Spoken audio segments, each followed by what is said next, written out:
बिस्मिल्लाहिर्रहमानिर्रहीम अस्सलामु अलैकुम। अल्हम्दुलिल्लाह सुम्मा अल्हम्दुलिल्लाह। मस्जिद नबवी सल्लल्लाहु अलैहि वसल्लम।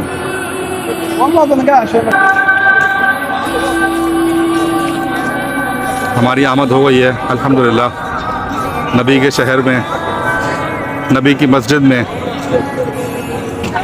इस्लाम की अजीम तरीन मस्जिद, सबसे पहली मस्जिद कि जो अल्लाह के रसूल अलैहिस्सलातु वस्सलाम ने हिजरत मदीना के बाद जो इब्तदाई 6 महीने में जो मस्जिद तामीर फरमाई,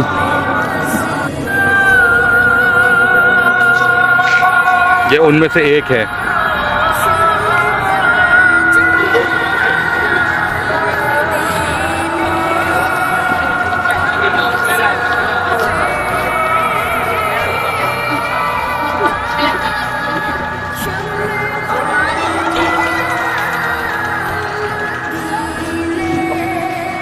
मदीना शहर को रौनकें बख्शने वाला,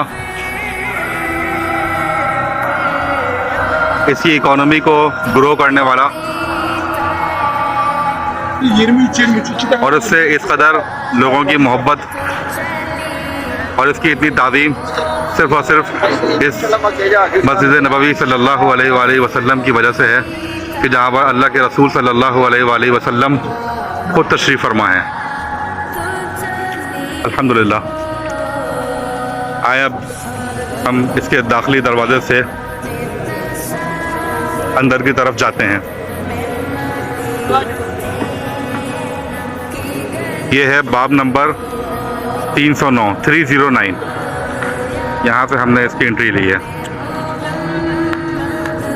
इस मस्जिद की अज़मत और फ़जीलत का अंदाज़ा इस बात से लगाया जा सकता है कि मुस्तनद रिवायात के अंदर ये बात साबित है कि इस मस्जिद में एक नमाज़ पढ़ने का सवाब 50,000 नमाज़ों के बराबर है। जब अल्लाह के रसूल सल्लल्लाहु अलैहि वसल्लम ने मदीने की तरफ हिजरत की तो शुरू के 6 महीनों में आप सल्लल्लाहु अलैहि वसल्लम ने 4 काम किए। सबसे पहला काम, जो वहाँ पे मौजूद यहूदी कबाइल थे उनके साथ एक मीसाक कर लिया कि न तुम हमें छेड़ोगे ना हम तुम्हें छेड़ेंगे, और अगर कोई तुम पर चढ़ाई करेगा तो हम तुम्हारा साथ देंगे, और जो तुम पर चढ़ाई कर रहा है उनके ख़िलाफ़ हम भी जंग में शरीक होंगे, और इसी तरह तुम लोग भी हमारे साथ करना। इसे मीसाक़ मदीना कहा जाता है। दूसरा काम आप सल्लल्लाहु अलैहि वसल्लम ने यह किया कि महाजरीन और अंसार के दरमियान मुआख़ात करा दी, भाईचारगी करवा दी।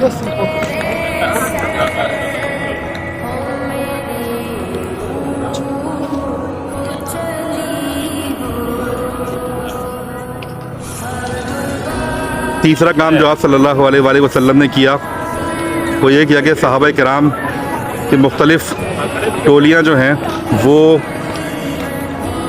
मुख्तलिफ़ मकामात पर भिजवाई ताकि मक्के वालों की नक़्ल व हरकत का जायज़ा लिया जा सके। और जो चौथा काम किया अल्लाह के रसूल सल्लल्लाहु अलैहि वसल्लम ने, वो इस मुबारक मस्जिद की तामीर फरमाई ख़ुद अपने हाथों से। चुनांचे फिर यही मस्जिद मौजूदा ज़बान में अगर कहा जाए तो ये कहा जा सकता है कि इस्लाम का पहला पार्लियामेंट हाउस भी यही था, प्राइम मिनिस्टर हाउस भी यही था, प्रेसिडेंट हाउस भी यही था, कि जहाँ पर अल्लाह के रसूल सल्लल्लाहु अलैहि वसल्लम ने उम्र का एक बहुत बड़ा हिस्सा गुजारा।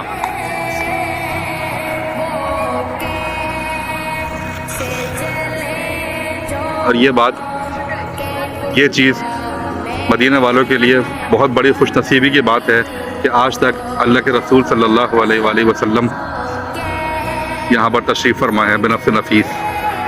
चुनांचे ये बहुत बड़ी फ़जीलत की बात है मदीना वालों के लिए कि यहाँ पर अल्लाह के रसूल सल्लल्लाहु अलैहि वसल्लम आज तक बिनफ़्स नफ़ीस तशरीफ़ फरमा है।